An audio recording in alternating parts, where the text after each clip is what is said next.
Hello guys, good morning. કેમ છો તમે બધા? તો આજે મને ઉઠવામાં તો લેટ થઈ જ ગયું હતું. મને આજે રાજકોટ જવાનું છે તો અને જો આજ સવારમાં નાસ્તો નથી કર્યો, ડાયરેક્ટ જમી લેવાનું છે. તો મારું ફેવરિટ ગુવાર બટેકાનું શાક ને રોટલી મસ્ત બનાવે છે અને મસ્ત જો આ લાલ મરચાં બનાવ્યા છે. કેને કેને આ મરચાં બહુ ભાવે કહેજો. અને જો તૈયાર થઈ ગઈ છું મસ્ત રીતે. હવે ઓલવેઝ હું તમને ક્યારેય અંબુડામાં જોવા નહીં મળું, આવી રીતના મસ્ત તૈયાર થયેલી જ જોવા મળીશ. ગાઈસ, જો રોટલી બની ગઈ છે અને હવે હું જાઉં છું રાજકોટ. ટાટા ટાટા. વરસ પછી હો, હવે 1 વર્ષ પછી ગેસ પાછા જુનાગઢ આવશું. ત્યાં સુધી નથી આવવાના. ઉત્તરાયણમાં તું ત્યાં આવીશ હો, આપણે વાત થઈ ગઈ. હા હા હા. આ ના પાડે છે ઉત્તરાયણમાં એને ત્યાં આવવાનું છે. એ ગમે કે હું એને ત્યાં બોલાવી વેપાર એટલે ત્યાં જવાનું. માન મૂંગી થાય, માન મૂંગી થાય છે. Bye bye bye bye.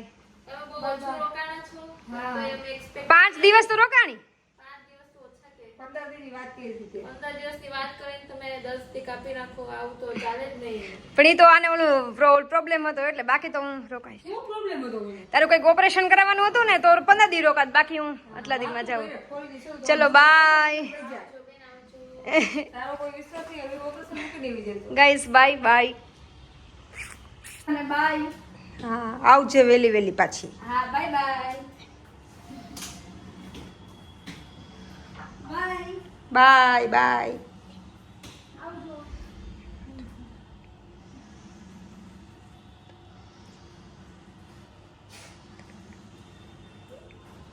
જો લેવા આવી ગયો છે.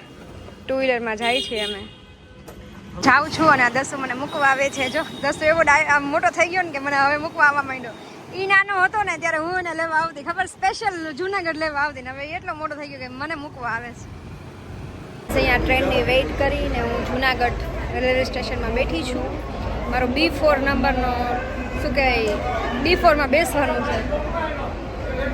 નહીં દસો?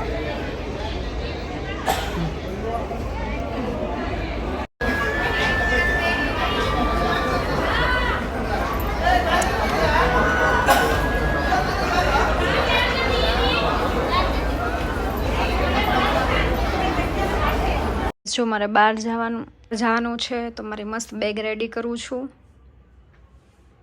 ગાઈઝ, ફાઇનલી જુનાગઢથી આવી ગઈ છું અને બધું પેકિંગ કરવાનું છે. પેકિંગ કરીશ એ તમને બતાવું.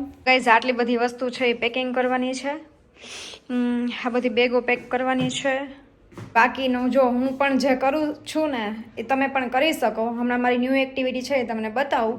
તમે પણ એ કરો તો બહુ સારું રહેશે. મારાથી જે પણ કંઈ નાની મોટી વસ્તુ થાય એ કરું છું યથાશક્તિ પ્રમાણે.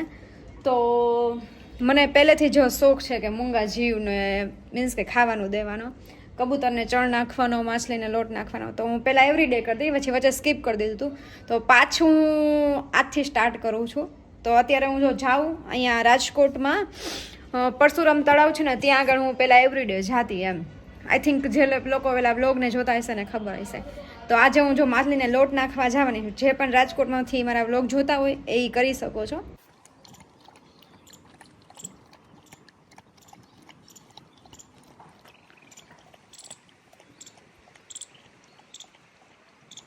પરશુરામ તળાવે તમે છે ને માછલાને લોટ નાખવા આવી શકો. પહેલાં હું એવરીડે આવતી ને કીડીને કીડિયારું પૂરી દીધું છે ને હવે જાઉં છું ઘરે.